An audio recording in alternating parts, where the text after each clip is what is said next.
सभागृह सुरू होतं, मात्र तुम्ही एकटेच पाहायला मिळाले, बाकीचे अधिकारी देखील पाहायला मिळालेले नाहीये. आता कारणे दाखवा नोटीस देखील त्यांना बजावण्यात आली आहे.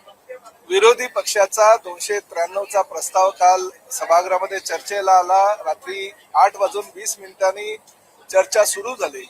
विरोधी पक्षातील जवळजवळ 17 सदस्यांनी त्यामध्ये भाग घेतला.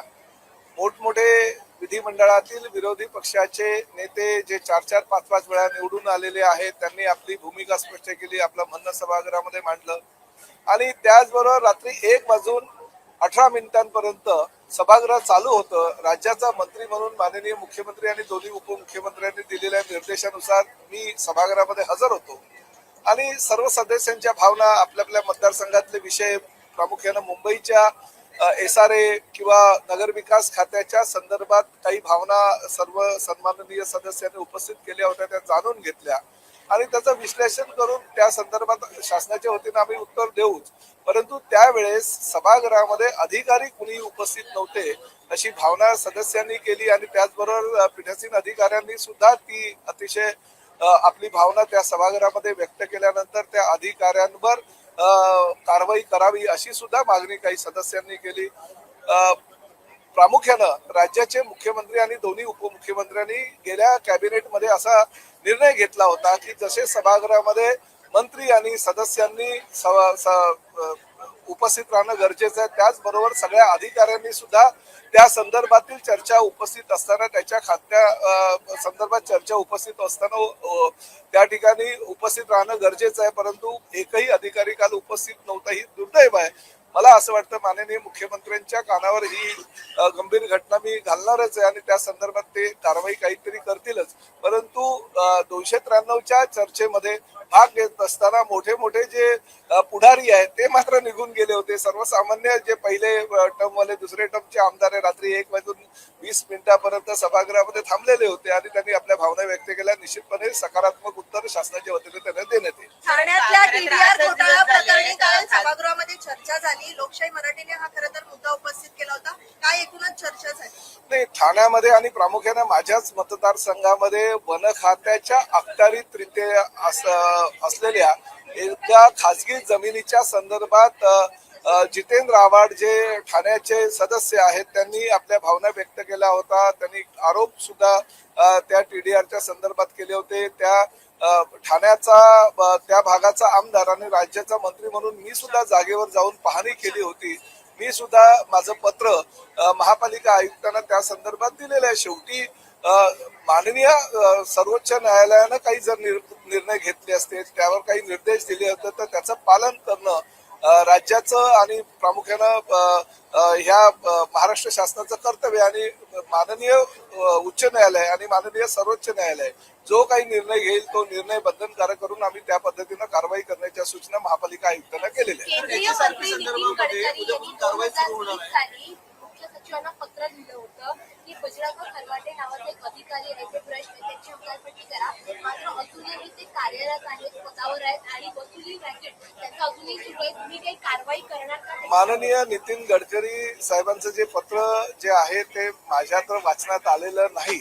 परंतु तुम्ही म्हणताय त्या व्यक्तीची राज्य शासनाच्या माध्यमातून चौकशी करण्याचे निर्देश परिवहन मंत्री म्हणून मी, उपमुख्यमंत्री म्हणून एकनाथ शिंदे साहेबांनी, कारण प्रवीण दरेकरांनी तो मुद्दा सभागृहामध्ये उपस्थित केला होता आणि त्याचबरोबर मुख्यमंत्र्यांनी सदरचं प्रकरण जे आहे ते प्रकरण आम्ही EOW कडे वर्ग केलेला आणि EOWच्या माध्यमातून त्याची चौकशी करण्याच्या सूचना माननीय मुख्यमंत्र्यांनी अधिकृतरित्या दिलेल्या आहेत. HSRP संदर्भात प्रश्न आहे.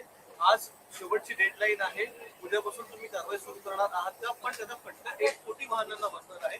कशा प्रकारे साधारणतः 2019 पूर्वी राज्यामध्ये 2,10,00,000 वाहनांची नोंद होती. 2019 नंतर सर्व कंपन्यांना आदेश देण्यात आले होते की HSRPच्या नंबर प्लेट नुसारच तुम्ही नवीन गाड्या बाजारात आणा. त्यामुळे जे पूर्वीचे 2,10,00,000 ग्राहक होते त्यांना HSRP नंबर प्लेट लावण्यासाठी त्यावेळेस निविदा प्रक्रिया राबवण्यात आली. 3 निविदाकारांनी त्याला प्रतिसाद दिला आणि 3ही जणांना ते जो महाराष्ट्राचा विभाग आहे तो विभागून देण्यात आला. आजपर्यंत जवळजवळ 49% वाहन चालकांनी HSRPच्या नंबर प्लेट बसवलेल्या आहेत. आजपर्यंत परिवहन खात्याच्या माध्यमातून 5 वेळा मुदत वाढ देण्यात आली होती. सर्वसामान्य वाहन चालकांना, वाहनधारकांना सांगण्यात आलं होतं की 30 जून पूर्वी आपण आपली गाडीची नंबर प्लेट जी आहे ती HSRPची बसावी, अन्यथा कारवाई करावी लागेल.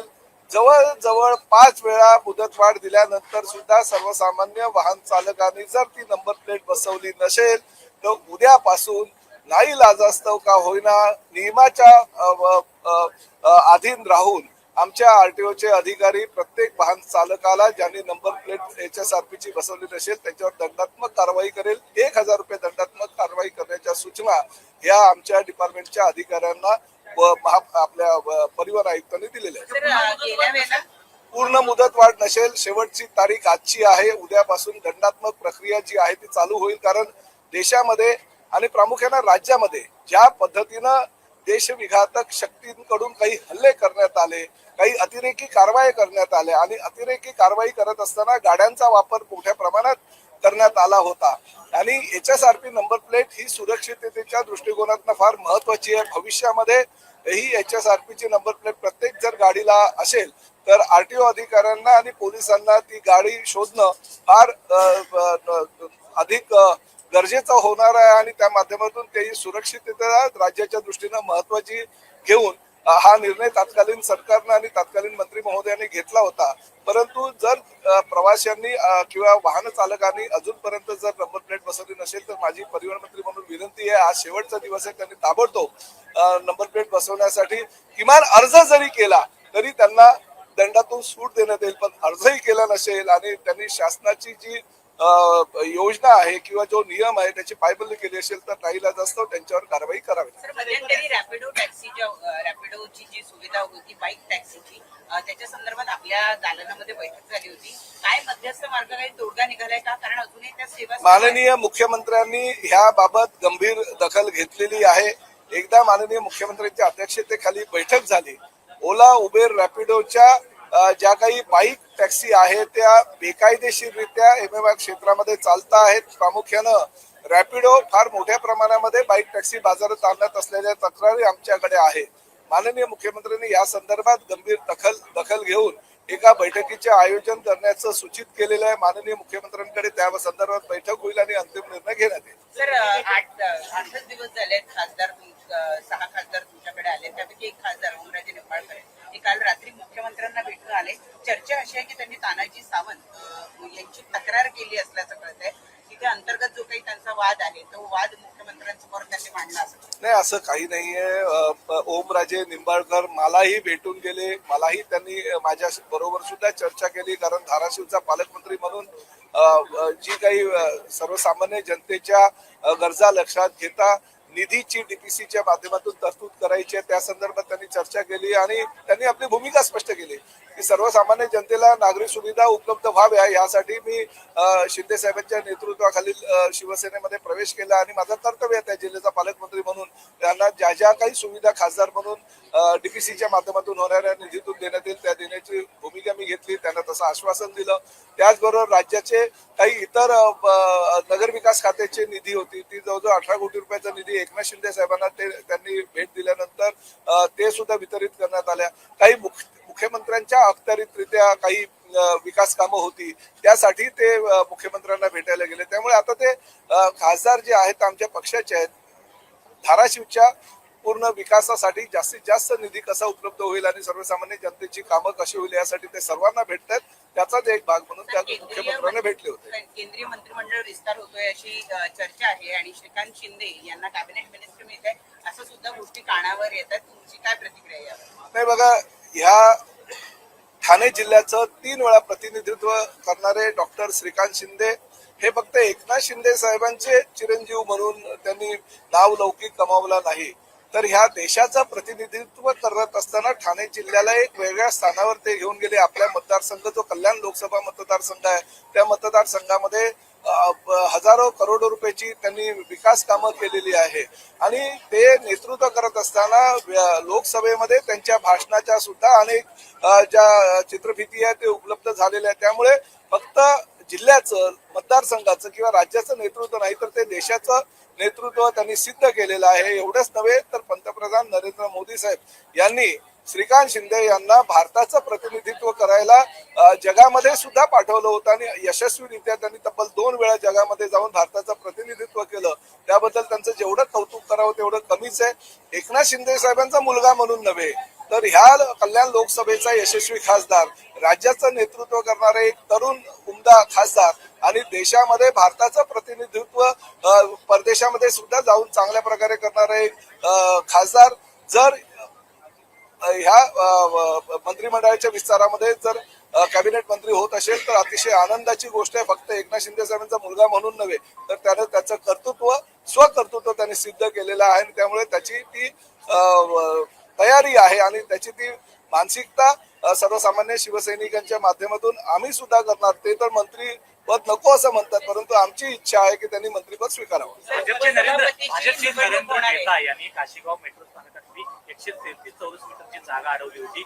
आता त्या बदल्यात मीरा भाईंदर हे 24 कोटी रुपये तब्बल रोखीनं देते TDRFची. जगातील 7 आश्चर्य आहे आणि हे जगातलं आता मीरा भाईंदर मधलं 8वं आश्चर्य आहे की अवघ्या 133 मीटरसाठी 24 कोटी 24 लाख रुपये जर महापालिका त्यांना देत असेल, जी जागा ताब्यामध्ये गेल्या अनेक वर्षापासून महापालिकेची आहे, रस्ता आहे, गटार झालेला आहे, फुटपाथ झालेला आहे आणि फक्त मेट्रोचा एक पिलर जो त्यांच्या विरोधामुळे गेल्या अनेक वर्षापासून बंद होता आणि त्यामध्ये जिना जो उतरणारा आहे त्यासाठी लागणारे 133 मीटरच्या जागेचे जर 24 लाख रुपये महापालिका देत असेल तर जगातलं 8वं आश्चर्य.